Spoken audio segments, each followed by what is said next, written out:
Shivnika trust सोबत त्यांचा असलेला संबंध, त्यांचं असलेलं कनेक्शन हे एसआयटीच्या अधिकाऱ्यांना सर्वच खोलात जाऊन तपासायचं आहे.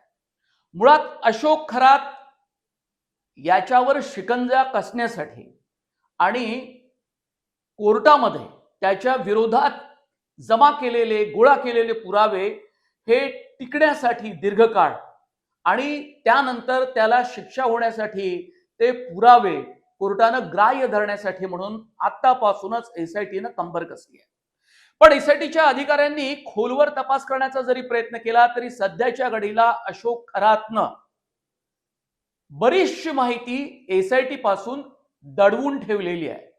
त्यामुळे एसआयटीला सातत्यानं त्याच्या पोलीस कोठडीची मागणी कोर्टाला करावी लागते. 3 दिवसाची पोलीस कोठडी मिळाली, पण जर तपासात काही निष्पन्न झालं नाही तर मात्र कोर्टाला जास्त काळ त्याला पोलीस कोठडीत ठेवता येणार नाही. कायद्यानुसार भले त्याचं गुन्हेगारी साम्राज्य हे प्रचंड मोठं असेल, आर्थिक व्यवहार त्याचे दुबईपर्यंत जाऊन पोहोचलेले असेल, इंटरनॅशनल कनेक्शन जरी सुद्धा पोलिसांना त्याचं कळलं असेल, त्याची माहिती मिळाली असेल, तरी सुद्धा कायद्यानुसार मात्र त्याला जास्त वेळ पोलीस कोठडीत ठेवता येणार नाही.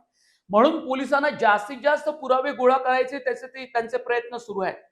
पण मुळात ज्या मोबाईलवरून 2,500 कॉन्टॅक्ट संपर्क एसआयटीच्या अधिकाऱ्यांना मिळाले, ते 2,500 कॉन्टॅक्ट त्यांची नावं ही कोडवर्ड्स मध्ये दिलेली आहे. त्यामुळे पोलिसांना काहीच हाती लागत नाही. अलायस उर्फ अशी नावं दिली आहेत. कोडवर्ड मध्ये 2,500 नावं पोलिसांना मिळाल्यामुळे त्यांना हे कळत नाही नेमकं की अशोक खरातच्या मोबाईल मध्ये काय आहे.